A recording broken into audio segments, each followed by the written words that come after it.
Campfire Classics is a classic literature podcast. However, your hosts will occasionally use not-so-classy language and immature humor to describe very mature situations. As such, listener discretion is advised. Hi, I'm Ken Sandberg. And I'm Emily Bosco. Welcome to Campfire Classics, where we try to read those books that look really good on your shelf. And change the world. Will we? I don't know. Hope so.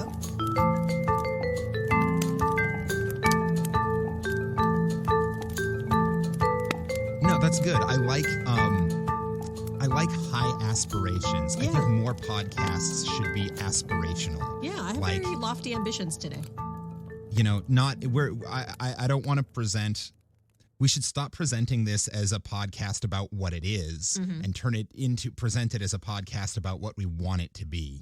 You know, dress for the job you want. That's what they say. Yeah. Manifest it. We don't sit around doing mediocre audiobook style readings of short stories in the public domain. We change the world. Correct.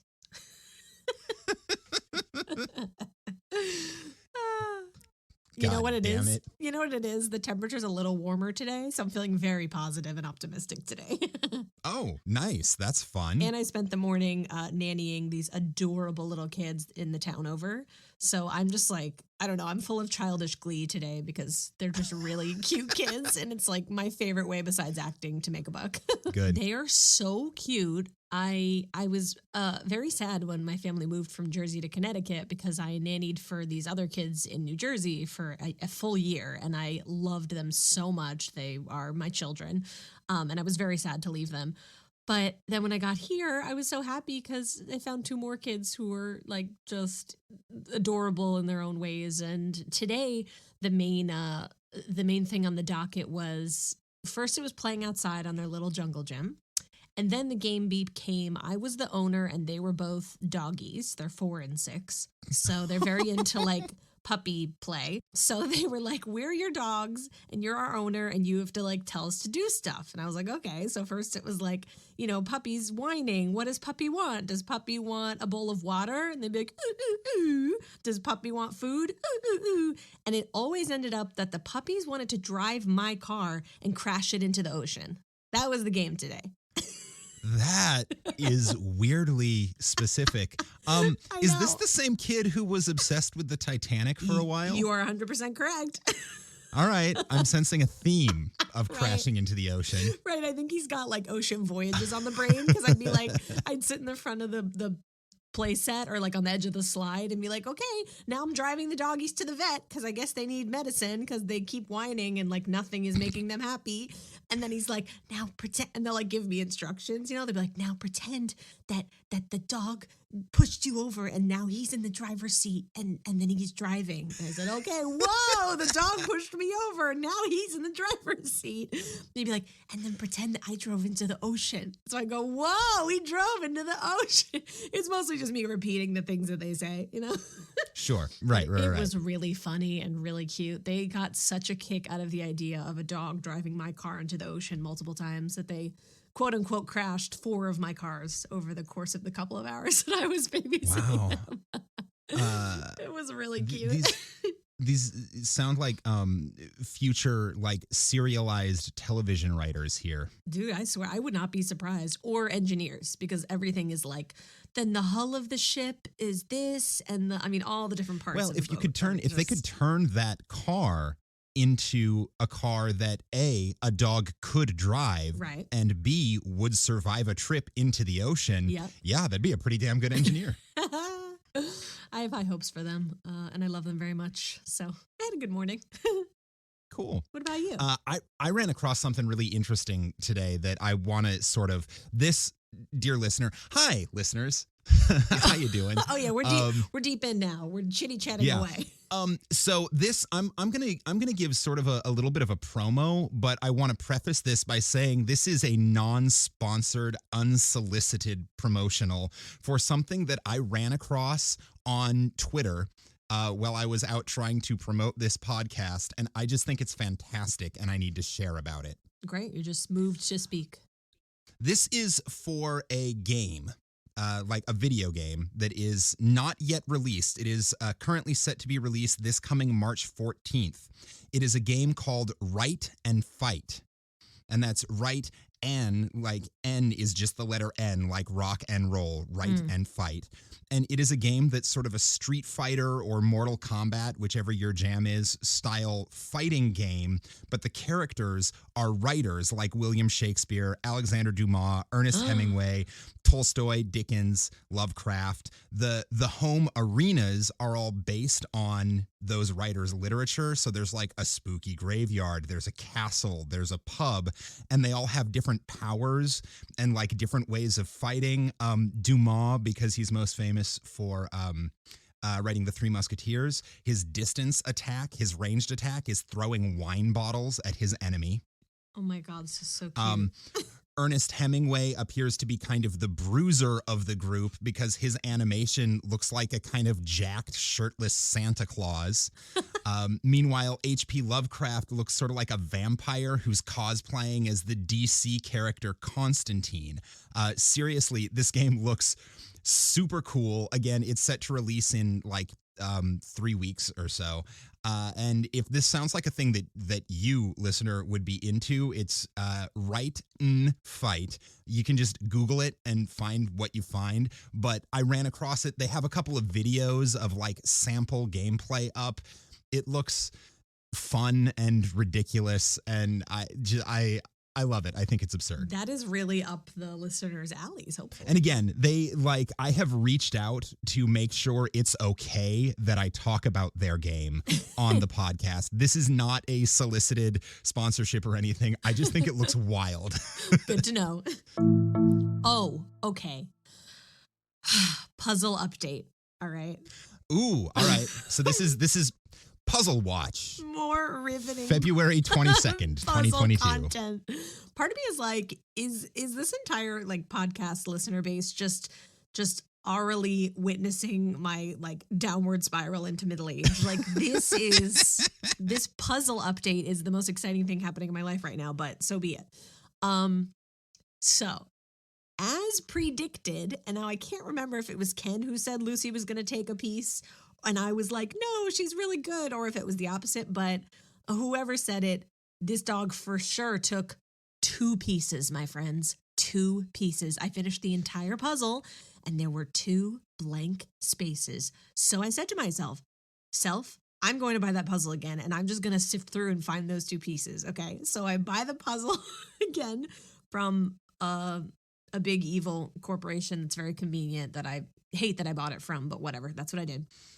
Got it. Sure. Not saying that name, but that online monopoly that just delivers stuff to your door. I'm ashamed to say, but I did that, and it came, and I said, "Mom, we're doing it." And now she's very invested in this journey. So she and I are sitting there, we're sifting through these pieces for the edge of a cheetah foot, because that was the piece that was missing. There are little cheetahs if you look online at the photo, and we just needed a little piece of the cheetah foot, and we're sifting through, and my mom goes, "Emily," and I'm like, "Yeah." And she's like, "Are you sure that every puzzle isn't cut differently? So all the pieces are individual for each puzzle?" And I said, "No, Mom, no, there's no way. It's got to be like an automated machine. Like, every puzzle's got to have, all different pieces, but every puzzle's got to have the same pieces, right?" Wrong, my friends. Every puzzle is uniquely cut. So we looked in that puzzle, and this cheetah's foot is on a whole different shaped piece, which means in order to have the full plant shelfie puzzle, I have to go do it all again with the new puzzle.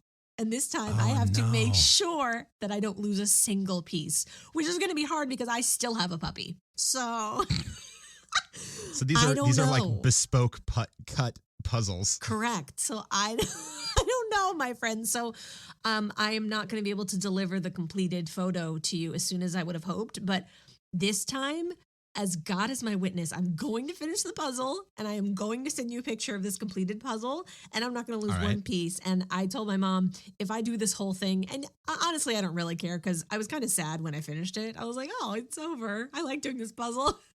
So I don't mind doing it again. But if I do this same image a second time and I'm still missing a piece from that one, I'm going to take it outside and put it in my fire pit and just burn it in effigy and just be like, goodbye, puzzle. I release you. You were never meant to be done in this home. And that'll be that. So I'm embarking on a new adventure tonight. I'm doing it again. So I approve of that plan. However, I think before you burn it, what you should do is if both puzzles are missing a piece, presumably it won't be a piece in exactly the same place. Just go in and cut out the portion of the picture that would fit into the missing piece of the other puzzle and lay it over so that at the very least you can get a picture of the completed image. Okay, I will. You burn it. Yeah, that's a good idea. I'll do that because it won't fit nicely enough in that I would want to, shellac it and put it on my wall and do the whole thing that I'm planning to do with this puzzle. But I do, the listeners have waited long enough and I want you to have a photo of this thing. If not completed, then 99.9% completed. So yes, don't worry. At the very least, you'll get the image, but I can't send you the one that's currently sitting on my bedroom floor because it's so sad. There are these two gaping white holes, and I can't in good conscience give that to you. I care about you too much. Something about nobody likes a gaping white hole. Oh snap. You took it there. On something as wholesome as puzzles. Dang. Kenneth. So that's me. Anyway, this is Campfire Classics, not Puzzle a talk. podcast about puzzles, although you wouldn't know it to tune in the last few weeks, not a podcast about promoting other people's video games, and not even a Baby Watch podcast. This is a literary comedy podcast where your hosts take turns every week reading stories that have been found from the public domain. We read them sight unseen, which means you hear us struggle through figuring out what this story is about the same time you're figuring it out.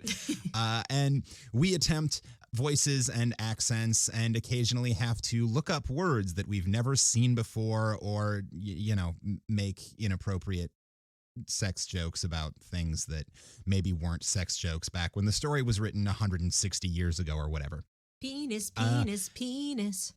So this week, I have selected a story for Emily to read. Yay. But before we get to that, I'm going to give just a little bit of background, some fun facts to get you in the mood for listening to the story. So this week, Emily, you will be reading a story by an author that this podcast has covered before. Regular listeners will know him as Sir Johnny Bangs. He's known to the rest of the world as John Kendrick Bangs. If you want an extensive info background on him, you can check out Season 2, Episode 1 of Campfire Classics, entitled Sir Johnny Bangs. But basically, he was a humorist and author from New York in the late 19th and early 20th century. His brother was a lawyer named Francis Bangs, or Frankie Bangs Jr., and sometimes he had a mustache and sometimes he didn't. Those are really the majority of the important things that you need to know about John Bangs. But the story that Emily will be reading today is from a collection of short stories by John Kendrick Bangs called R. Holmes and Company, being the remarkable adventures of Raffles Holmes Esquire, detective and amateur cracksman by birth. That's quite a title. Is the name of the book. Amateur cracksman? Cracksman, yes. Cracksman is a sort of term for thief, like safecracker. Got it. Yeah. So a little backstory on this book and the characters we're going to meet. R. Holmes and Company, as it's titled for short, without that whole lengthy secondary title, was Bangs's second spin-off sequel story collection to a popular series of stories about a character named A.J. Raffles. A.J. Raffles was a gentleman thief created by author E.W. Hornung, who was the brother-in-law of Sir Arthur Conan Doyle. Okay. Raffles is often considered an inversion of Doyle's Sherlock Holmes.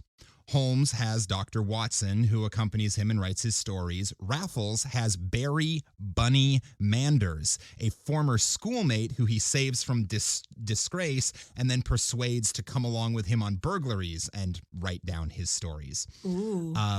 Raffles is a gentleman thief. Holmes is a detective. They are both masters of disguise. So these stories all sound fascinating, the original A.J. Raffles, but unfortunately, they are way too long for our format. So enter Raffle Holmes. You can probably guess what this guy's deal is based on the little bit I've given you, but since the story you'll be reading is actually the first major story about Raffle Holmes, you're not going to need much backstory. That said, before this story in the book, there is a brief introductory chapter, which I thought about just tagging onto the front of this, but it would make the story a little too long, and it's not engaging enough to be its own thing, so I'm going to summarize it quick before we jump in. Great. A man named Jenkins is sitting at home smoking. Jenkins is our narrator. Jenkins is sitting at home smoking when an intruder breaks in. The intruder claims to have called Jenkins' butler away to Philadelphia, so he knows that they are alone. The intruder introduces himself as Raffles Holmes, son of Sherlock Holmes and grandson of A.J. Raffles. He then offers to tell the story of the time that Holmes was called in to deal with a Raffles crime, so long as Jenkins will take notes and write the story truthfully, a thing that Watson and Bunny were both never capable of doing. Jenkins agrees, and so begins the adventure of the Dorrington Ruby Seal, the story you will be reading. So that's what we're diving into.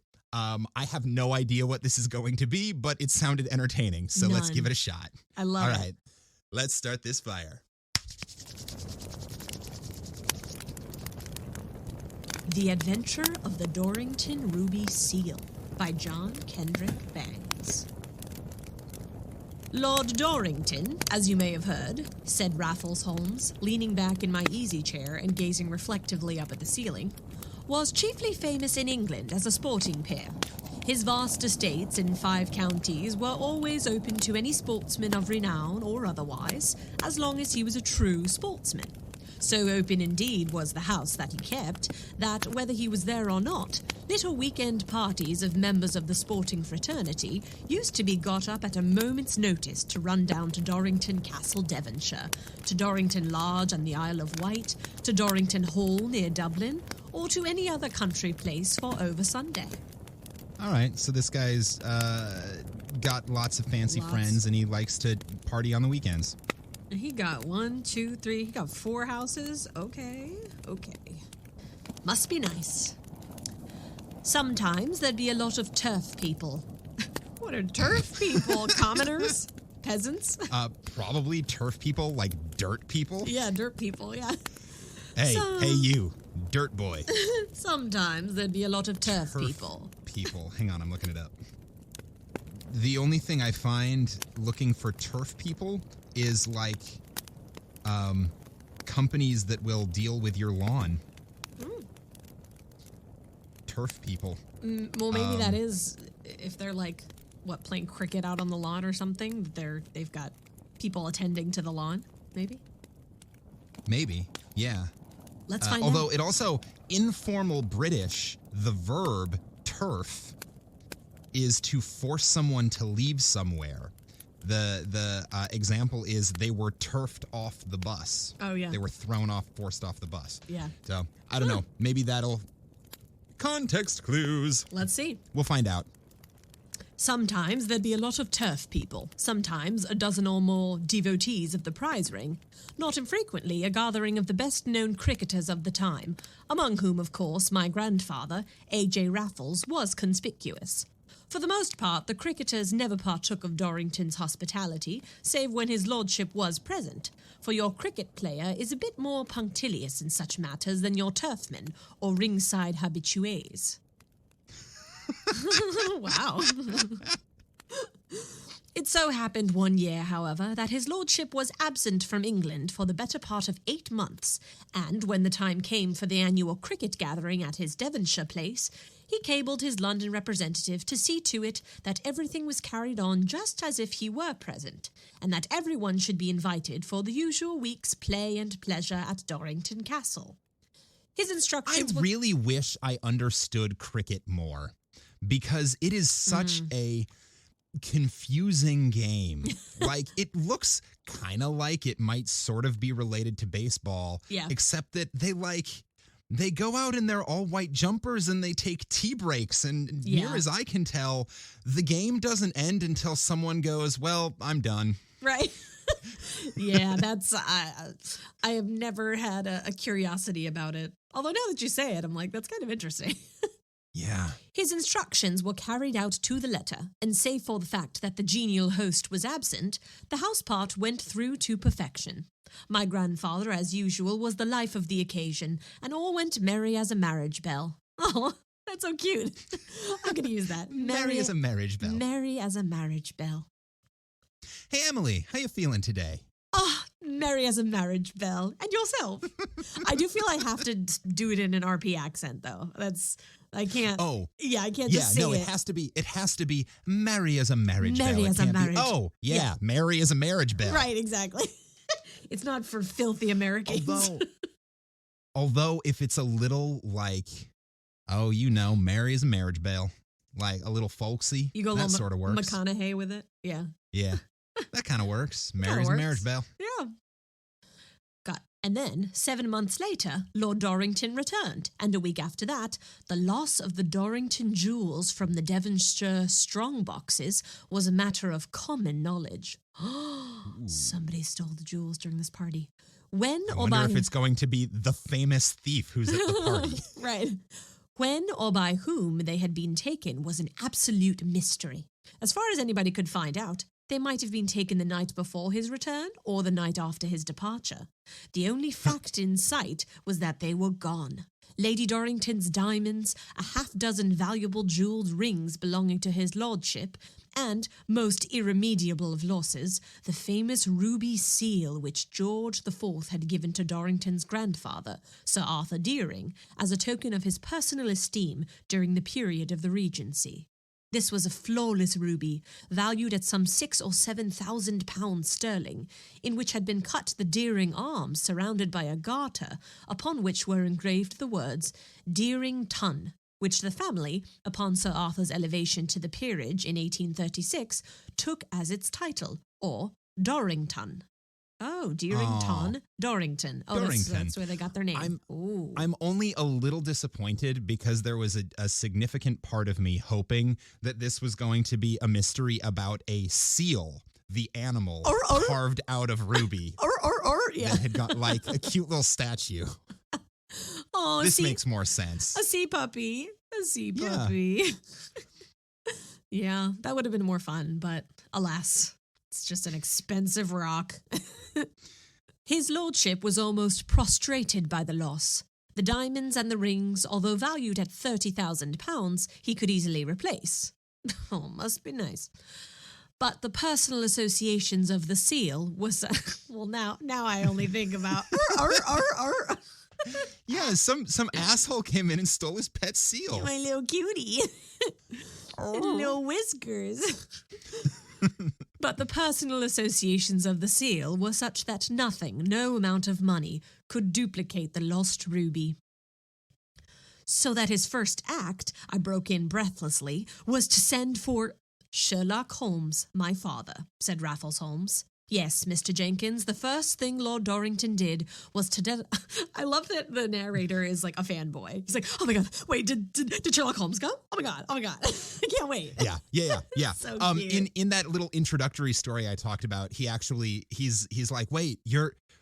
Holmes, you're the son of Sherlock Holmes? Oh my God, he's so incredible. And then Raffles is like, well, then you might have heard of my grandfather, A.J. Raffles. And he goes, if ever anything has been written about him, I assure you I have read it. Oh my God, so cute. He's a fanboy and he like has the direct lineage in front of him. Yes, Mr. Jenkins, the first thing Lord Dorrington did was to telegraph to London for Sherlock Holmes, requesting him to come immediately to Dorrington Castle and assume charge of the case. Needless to say, Mr. Holmes dropped everything else and came. He inspected the gardens, measured the road from the railway station to the castle, questioned all the servants, was particularly insistent upon knowing where the parlour maid was on the 13th of January. Always blaming the maids. Come on, she's just trying to make a living. I don't trust parlor maids. Dang. Sexist. Secured accurate information. I would be just as untrusting of a parlor. Would it be master? Manservant? I don't know. Parlor. Well, I mean, butlers. I am just as untrusting of butlers as I am of parlor maids. Gotcha. It's always either the butler or the parlor maid. I mean, they do know, like, they run the house. The rich person doesn't everything. actually run the house. Yeah, it's true. They got the keys to every room. Secured accurate information as to the personal habits of his lordship's dachshund Nicholas. He's questioning the hot dog? Oh, I love that it's named Nicholas. Oh, I want a hot dog named Nicholas. Subjected the chef to a cross-examination that covered every point of his life, from his remote ancestry to his receipt for baking apples, gathered up 3 suitcases of sweeping from his lordship's private apartment, and he's inspecting the lint? Oh my God. Yep. He's very thorough. And 2 boxes containing 3 each of every variety of cigars that Lord Dorrington had laid down in his cellar. As you are aware, Sherlock Holmes, in his prime, was a great master of detail. He then departed for London, taking with him an impression in wax of the missing seal, which Lord Dorrington happened to have preserved in his escritoire. Wow. Okay. It's a fun word. Escritoire? Yeah, escritoire. That's a fun word. I assume it has something to do, like it's his writing desk. Desk, yeah, right? Because in Spanish it would be escritorio. It just seems too close to not be the same thing. Ah, yes. A small writing desk with drawers and compartments. Escritoire. Nice. On his return to London, Holmes inspected the seal carefully under a magnifying glass and was instantly impressed with the fact that it was not unfamiliar to him. He had seen it somewhere before, but where? That was now the question uppermost in his mind. Prior to this, he had never had any communication with Lord Dorrington, so that if it was in his correspondence that the seal had formerly come to him, most assuredly the person who had used it had come by it dishonestly. Fortunately, scandal. Fortunately, at that time, it was a habit of... Huh? I said in Bohemia. A Scandal in Bohemia is a Sherlock Holmes story. You said a scandal. I said in Bohemia. I was being lit clever. Lit clever. Fortunately, at that time, it was a habit of my father's never to destroy papers of any sort. Every letter that he ever received was classified and filed, envelope and all. The thing to do then was manifestly to run over the files and find the letter, if indeed it was in or on a letter that the seal had first come to his attention. It was a Herculean job, but that never fazed Sherlock Holmes, and he went at it tooth and nail. Finally, his effort was rewarded. Under applications for autograph, he found a daintily scented little missive from a young girl living at Goring Streatley on the Thames, the daughter, she said, of a retired missionary, the Reverend James Tattersby. That's a fun name. I like English names. I know. James Tattersby, asking him if he would not kindly write his autograph upon the enclosed slip for her collection. That's so cute. It was the regular stock application that truly distinguished men receive in every mail. The only thing to distinguish it from other applications was the beauty of the seal on the fly of the envelope, which attracted his passing notice and was then filed away with the other letters of similar import. "Ho-ho!" quoth Holmes, as he compared the two impressions and discovered that they were identical. An innocent little maiden who collects autographs and a retired missionary in possession of the Dorrington seal, eh? Well, that is interesting. I think I shall run down to Goring Streatley over Sunday and meet Miss Marjorie Tattersby and her reverend father. I'd like to see what style of people I have entrusted my autograph. To decide To decide was to act with Sherlock Holmes, and the following Saturday, hiring a canoe at Windsor, he made his way up the river until he came to the pretty little hamlet snuggling in the Thames Valley, if such it may be called, where the young lady and her good father were dwelling. I love these, just like, let me hop in my canoe, go to run an errand. Yep. Yeah. Well, I mean, this was still a time when travel by rivers was a lot faster than travel by roads to some places. True. So, like, I'm going to go hop in a canoe. It always sounds so fun in a story, too. It reminds me of, there was an episode of Arthur where, like, the whole, like, PS 118 was flooded for some reason, or like the whole town was flooded and they were like swimming through the streets or like canoeing through the streets. And it was just like, it looked so fun. I was like, I want to float down my street on like a broken school door and just like, but it would actually suck in real life, I'm sure. Well, yeah, it'd probably be cold and wet. Okay, so he went to their little hamlet that is snuggling in the Thames Valley. Yeah. Where the young lady and her good father were dwelling. Fortune favoured him in that his prey was still there, both much respected by the whole community. The father a fine-looking, really splendid specimen of a man whose presence alone carried a conviction of integrity and a lofty man. The daughter, well, to see her was to love her, and the moment the eyes of Sherlock fell upon her face, that great heart of his that had ever been adamant to beauty, a very Gibraltar against the wiles of the other sex, went down in the chaos of a first and overwhelming passion. So hard hit, oh, I love it. So hard hit was he by Miss Tattersby's beauty that his chief thought now was to avert rather than to direct suspicion towards her. After all, she might have come into possession of the jewel honestly, though how quickly he changes that tune. Though how the daughter... No, she's too pretty to be a criminal. Right, exactly. Though how the daughter of a retired missionary, considering its intrinsic value, could manage such a thing was pretty hard to understand. And he fled back to London to think it over. He couldn't even confront her. He's like, I'm out of here. She's too pretty. I can't handle it. Arrived there, he found an invitation to visit Dorrington Castle again, incog. Incognito? Is that short for incognito?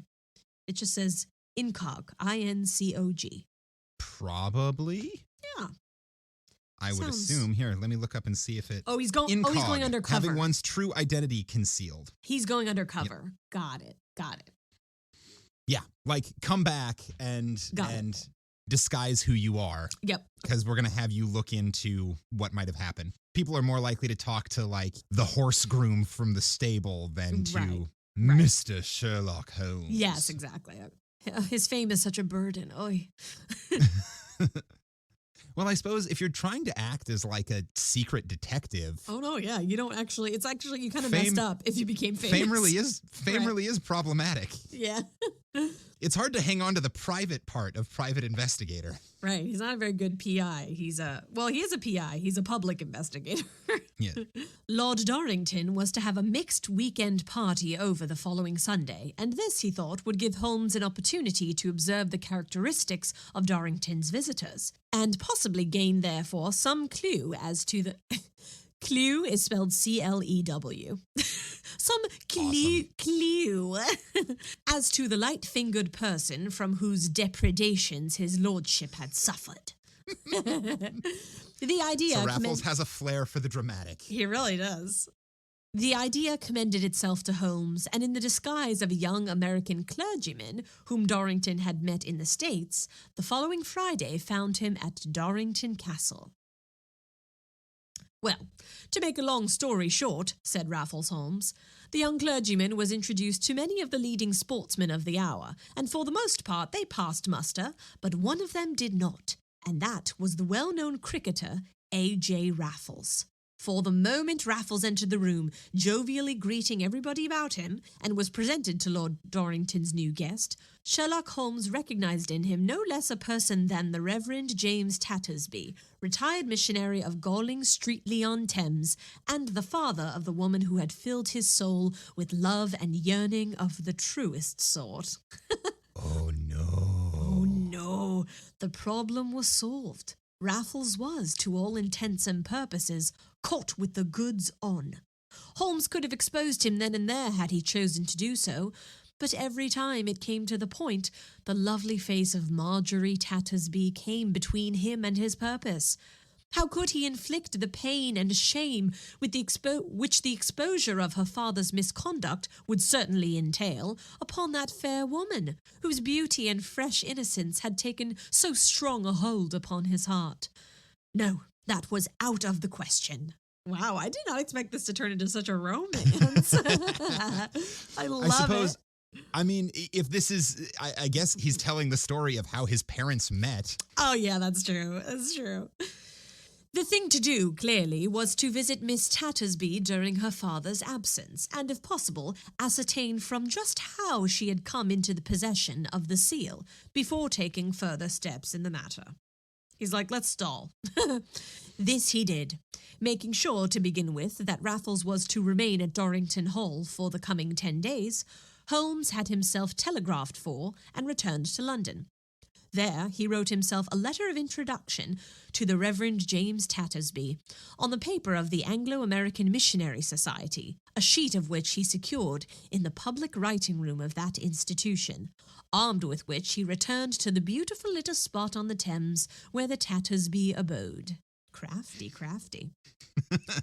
He spent the night at the inn, and in conversation with the landlord and boatman, learned much that was interesting concerning the Reverend James. Among other things, he discovered that this gentleman and his daughter had been respected residents of the place for 3 years, that Tattersby was rarely seen in the daytime about the place, that he was unusually fond of canoeing at night, which he said gave him the quiet and solitude necessary for that reflection which is so essential to the spiritual being of a minister of grace, that he frequently indulged in long absences, during which time it was supposed that he was engaged in the work of his calling. I don't know. He appeared to be... I mean, not wrong. I'm sure he is engaged in the work of his calling. Yep.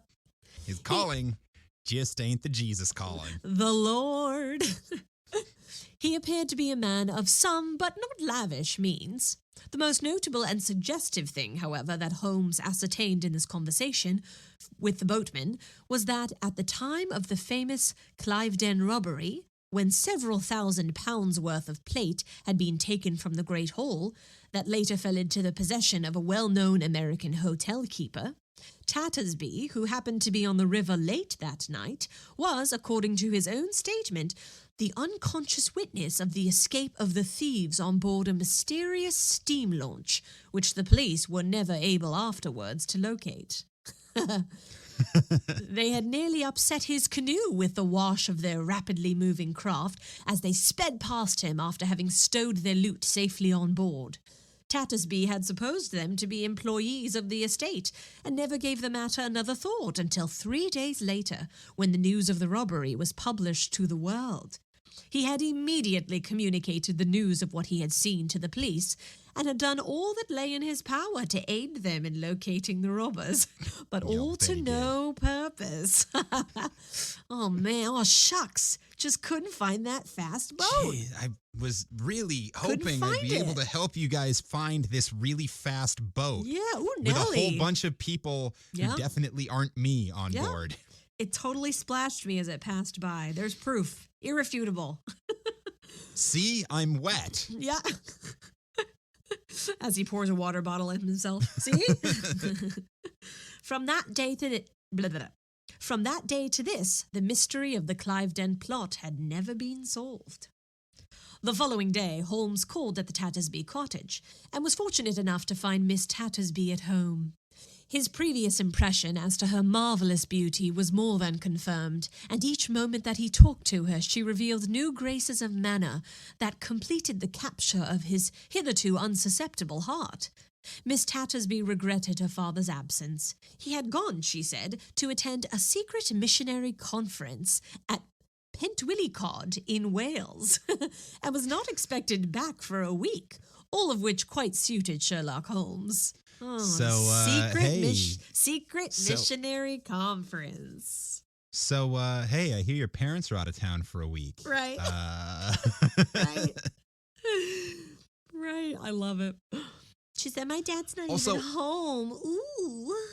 Also, Pentwillycod? So cute. Come on. Pent Willie Cod cute. I know. That sounds downright euphemistic. Pent Willie Cod. Boop, boop, boop. Let's see. So, all of this quite suited Sherlock Holmes. Convinced that... yeah, it did. Convinced that after years of waiting, his affinity had at last crossed his path, he was in no hurry for the return of that parent, who would put an instant quietus upon this affair of the heart. Manifestly, the thing for him to do was to win the daughter's hand and then intercept the father, acquaint him with his aspirations, and compel acquiescence by the force of his knowledge of Raffles' misdeed. Hence, instead of taking his departure immediately, he remained at the Goring Streatley Inn, taking care each day to encounter Miss Tattersby on one pretext or another, hoping that their acquaintance would ripen into friendship and then into something warmer. Nor was the hope vain one. Irene Adler's going to be pissed when she hears about this. Oh, yeah, true. She's in another... It's like Marvel. She's in another dimension. She's in an alternate universe. It's a parallel universe. Yeah. Actually, I have a thing about that to talk about when we're done with the story. Oh, cool. Nor was the hope a vain one, for when the fair Marjorie learned that it was the visitor's intention to remain in the neighbourhood until her father's return, she herself bade him to make use of the old gentleman's library, to regard himself always as a welcome daytime guest. Oh, she said, daytime guest, buddy. Daytime. When the sun goes down, you better be out. You can have just as much fun in the daytime. It's true. Afternoon delight. Mm-hmm. Pew! Okay. Boop. Boop. Thank you. She even suggested pleasant walks through the neighbouring country, little canoe trips up and down the Thames, which they might take together, of all of which Holmes promptly availed himself, with the result that, at the end of 6 days, both realised that they were designed for each other, and a passionate declaration followed, which opened new vistas of happiness for both. Aww.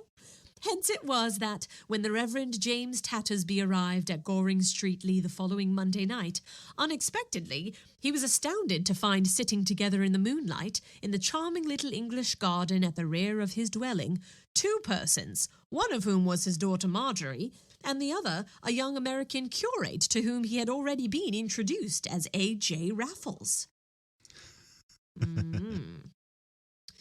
We have met before, I think, said Raffles coldly as his eye fell upon Holmes. I, do not recall the fact, replied Holmes, meeting the steely... Oh, wait, Holmes is pretending to be American, right? Yes, he is. I, do not recall the fact, replied Holmes, meeting the steely stare of the homecomer with one of his own flinty glances. Hum, ejaculated Raffles. Yay! Wow!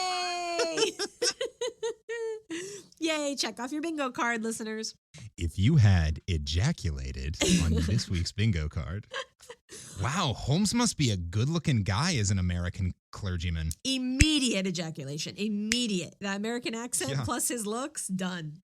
Yeah. The poor daughter is scarred for life now, but whatever. Well, no, she's probably looking at her dad like, yeah, I get it. I get it. Me too.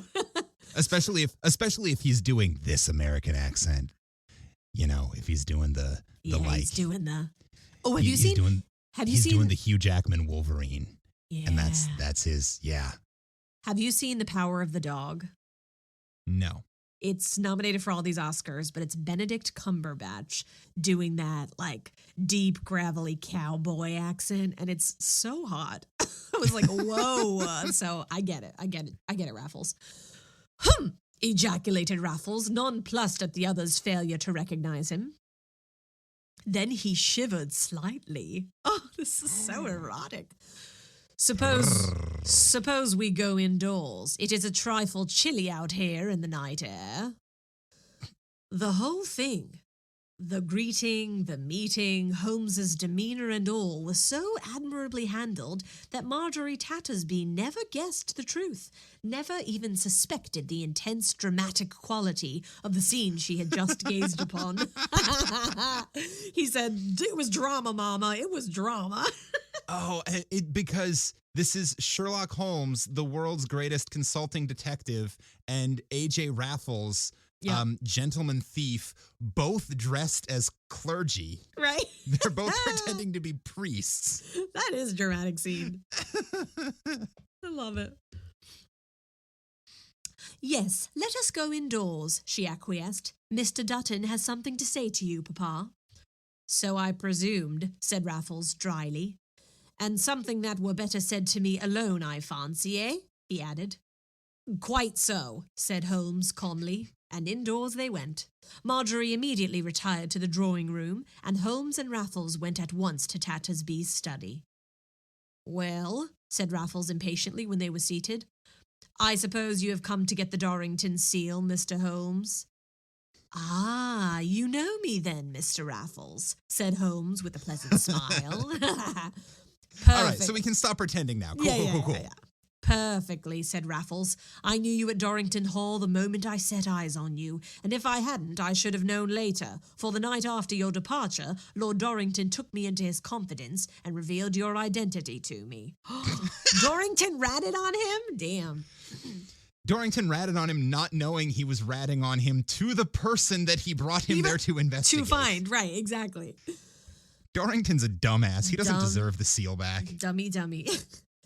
I am glad, said Holmes. It saves me a great deal of unnecessary explanation. If you admit that you have the seal, but I don't, said Raffles. I mentioned it a moment ago because Dorrington told me that was what you were after. I haven't got it, Mr. Holmes. I know that, observed Holmes quietly. It is in the possession of Miss Tattersby, your daughter, Mr. Raffles. She showed it to you, eh? Demanded Raffles, paling. No, she sealed a note to me with it, however, Holmes replied. A note to you? Cried Raffles. Yes, one asking for my autograph. I have it in my possession, said Holmes. And how do you know that she is the person with... No. And how do you know that she is the person from whom that note really came? Raffles asked. Because I have seen the autograph which was sent in response to that request in your daughter's collection, Mr. Raffles, said Holmes. So that you conclude, Raffles put in hoarsely. I do not conclude. I begin by surmising, sir, that the missing seal of Lord Dorrington was stolen by one of two persons, yourself or Miss Marjorie Tattersby, said Holmes calmly. Sir, roared Raffles, springing to his feet menacingly. Sit down, please, said Holmes. You did not let me finish. I was going to add, Mr. Tattersby, that a week's acquaintance with that lovely woman, a full knowledge of her peculiar... A full knowledge... Wow, he got to know her that well, huh? He said... A full knowledge of her peculiar... Why can't I say this word? Okay. You did not let me finish, says Holmes. I was going to add, Dr. Tattersby, that a week's acquaintance with that lovely woman, a full knowledge of her peculiarly exalted character and guileless nature, makes the alternative of guilt that affects her integrity clearly preposterous, which, by a very simple process of elimination, fastens the guilt beyond all peradventure on your shoulders. At any rate, the presence of the seal in this house will involve you in difficult explanations. Why is it here? How did it come here? Why are you known as the Reverend James Tattersby, the missionary at Goring Streatley, and as Mr. A.J. Raffles, the cricketer and man of the world at Dorrington Hall? To say nothing of the Cliveden plate. Damnation! Roared the Reverend James Tattersby again, springing to his feet and glancing instinctively at the long, low bookshelves behind him. To say nothing, continued Holmes, calmly lighting a cigarette. I love it. He's like, I'm just going to ignore you. When you're ready. When you're ready, right. To say nothing, continued Holmes, calmly lighting a cigarette, of the Cliveden plate now lying concealed beneath those dusty theological tomes of yours, which you never allow to be touched by any other hand than your own. Ooh. I'm very impressed with Holmes right now. Wow. He knows his stuff. How did you know? Cried Raffles hoarsely. I didn't, laughed Holmes. You have only this moment informed me of the fact. I love when people do that. I love that. Oh, you just told me. There was a long pause during which Raffles paced the floor like a caged tiger. I'm a dangerous man to trifle with, Mr. Holmes, he said finally. I can shoot you down in cold blood in a second. Oh my God, get right to it. Very likely, said Holmes, but you won't.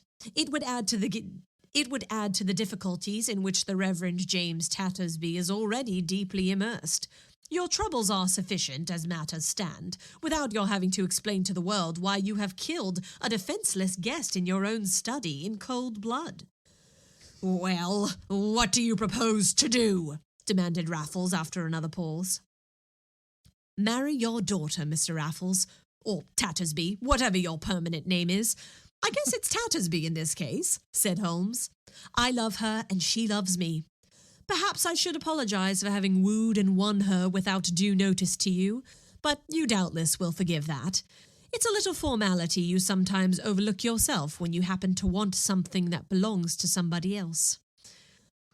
What Raffles would have answered, no one knows. He had no chance to reply, for at that moment Marjorie herself put her radiantly lovely little head in at the door with a, "May I come in?" And a moment later she was gathered in Holmes's arms, and the happy lovers received the Reverend James Tattersby's blessing. They were married a week later, and as far as the world is concerned, the mystery of the Dorrington Seal and that of the Cliveden Plate was never solved. Oh, that's so nice. So he said, "Give me your daughter, and I'll let you off the hook. I'll keep my mouth shut." So he blackmailed his way into marriage. It's so romantic. I love it. Honestly, goals. Okay, if there are any listeners who want to sweep me off my feet with a proposal like this, let's arrange it. Did you just invite one of our listeners to come to your house and blackmail your father? Huh? I didn't really think it all the way through, but I guess I did. I'm swept up in the romance of the story. Okay, leave my dad alone. They do say blackmail is the most romantic of felonies. Yeah, of all the males. Of all the males. No, email's more romantic. Send me a nice Gmail. Okay. So, the mystery of the Dorrington Seal and that of the Cliveden Plate were never solved.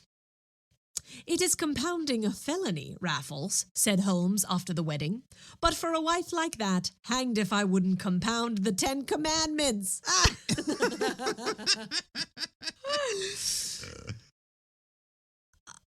I hope, I ventured to put in at that point, that the marriage ceremony was not performed by the Reverend James Tattersby. Not on your life, retorted Raffles Holmes. I have forgotten if our narrator is American or not. I don't know. It's been so long since the other guy was here. Our narrator, Jenkins, is American. They're in America, and his butler took a ride to Philadelphia. Okay, right. Okay, I got it. So our narrator, Jenkins, is American, yes. Okay, so let me go back. I hope, this is so confusing. Okay, I hope, I ventured to put in at that point, that the marriage ceremony was not performed by the Reverend James Tattersby. Not on your life, retorted Raffles Holmes. My father was too fond of my mother to permit of any flaw in his title. A year later I was born, and, well, here I am, son of one, grandson of the other, with hereditary traits from both strongly developed and ready for business. I want a literary partner, a man who will write me up as Bunny did Raffles, and as Watson did Holmes, so that I may get a percentage on that part of the swag. I love that the word swag is so old. I offer you the job, Jenkins. Those royalty statements show me that you are the man, and your books prove to me that you need a few fresh ideas. Ooh, burn. Come, what do you say? Will you do it? My boy, said I enthusiastically, don't say another word.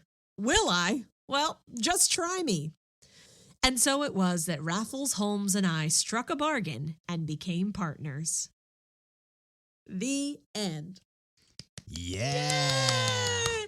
I love it. What a great setup for all the other adventures. Yeah, that's a fun one. And we got a whole book of the adventures that come after that one. That is very cute. Well, and that ending, that mysterious, like, and as far as the world knows, those crimes were never solved, wink, wink, was very much like the one that we read where the alien had like sent them a piece of paper that just said the name of the city. And there was like you remember that? And there was like a robbery there that no one had ever solved. And the alien was just like, that was me. It was so cheeky, so fun. Yeah. I mentioned, I think, partway through the story that I have just a couple of quick fun facts that I want to comment on now that the story's over. Oh, please. So, fun facts part 2. Raffles Holmes is the son of Sherlock Holmes by Marjorie Raffles, or Tattersby, who's the daughter of gentleman thief A.J. Raffles. Some people have tried to reconcile the existence of Raffles Holmes with the canonical timelines of Sherlock Holmes and A.J. Raffles for the sake of the Wald-Newton family. Okay. The Wald-Newton family, which I believe I've briefly touched on before, is an effort by science fiction writer Philip Jose Farmer to unify the mythologies of several classic works of fiction, including Tarzan, Doc Savage, Sherlock Holmes, A.J. Raffles, Arsène Lupin, The Scarlet Pimpernel, The Time Traveler from H.G. Wells' The Time Machine, The Shadow, and James Bond, to name just a few. So it's this world, this sort of literary universe in which all of these characters exist in the same timeline. Oh, that's fun. I love when people do that with Pixar movies. They're like, Tarzan's parents were actually like Elsa's aunt and uncle or something, and like they're all somehow connected. Yeah. So, anyway, according to this theory, Holmes would have married Marjorie in 1883. For diehard fans of the Holmes canon, that would be right around the time of the events of the story The Adventure of the Speckled Band. And it is likely that she died giving birth to Raffles Holmes later that year. Oh. Also, since Raffles and Holmes are contemporaries, it has been suggested that Marjorie was not, in fact, Raffles' daughter, but his sister, who was a bit younger, and that they were in it together, playing father-daughter to add to this sort of, their deep cover. Weird. Yeah, anyway, I wanted to throw out those little tidbits because I thought that was interesting about this character who's entered several other people's canonical timelines. Right. Oh, that was great. That was really fun. Yeah, it was a good one. Thank you. And sorry, listener, if it was confusing who was speaking, because there was so much narrating within narration that I was like, wait, I can't remember anymore if like the main person speaking is British or American. And then there was the undercover, like Brits disguising themselves as Americans within the story, that I was just like, wait, Benedict Cumberbatch, what's happening? What's going on here? For a few years, I worked as a helper, a Dickensian villager in the Macy's Christmas Village in Philadelphia. That's right. You told me about this. I would, not everyone would play this game, but I would go out and I'd do sort of an English accent to sort of, oh, hello, welcome to Macy's Christmas Village. Santa Claus is right this way. I hope you have a happy Christmas. You gotta, yeah. Do a bit of an accent. And occasionally I would have people ask me where I was from, and I'd make something up, and they'd be like, oh, so you're really from England? And I'd be like, well, yeah, really from the UK. And they'd be, well, so that's your real accent? And I'd be like, yeah, that's my real accent. And they'd say, well, can you do an American accent? And so I would then... I'd go from the sort of Dickensian villager of, oh, right this way, let me know if there's anything I can get for you, to, oh, sure, I can do an American accent. I've been working on it while I've been here. Oh, you reversed it for him. So I was playing an English person playing an American person. That is very fun. And I feel like that's one of the ultimate actor validations is when you can pull the wool over someone's eyes with regard to a British accent, because it's easy to do a bad one. Well, and what's great about hanging out in the United States is that most people don't know any better. It's true. So I probably was doing a very bad one at the time. I was probably doing a very bad one just now, too. But I was probably doing a very bad one at the time. And just, right. If you're not used to hearing it, you don't know any better. It's true. It might not hold up in England, but it holds up at Macy's. Yeah. It holds up at the Macy's Dickens Christmas Village.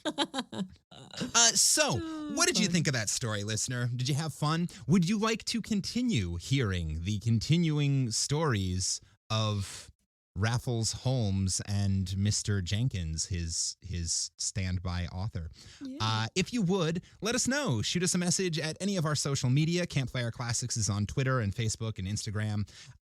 You can also track us down at campfireclassicspodcast.com or on our link tree. All that stuff is up. Or you can shoot us an email to 5050artsproduction@gmail.com.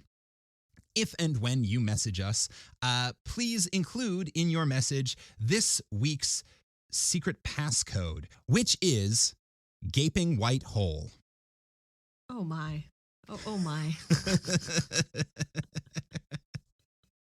It never said gaping. I think you did say. I think you said, so in the middle of my puzzle, there are two gaping white holes. Oh, that's not from the story. That's me. I'm the source of this horror. Okay, well, I have no one but myself to blame. This one is all your fault. Oh, man. So, shoot us that message. If you haven't already, please do subscribe to this podcast. It helps us. We like it when our subscriber numbers are up. Also, if you haven't, leave us a review on Apple Podcasts or on Stitcher or Podbean or wherever it is you're listening to this podcast, because good reviews also help us reach new listeners, and that would be super helpful to us here who are trying to keep you entertained every Tuesday like we do. Very much obliged to you. Emily, anything before we sign off? No. See you next time, friends. And until then, this has been Campfire Classics, where we try to read those books that look really good on your shelf. Woo-woo!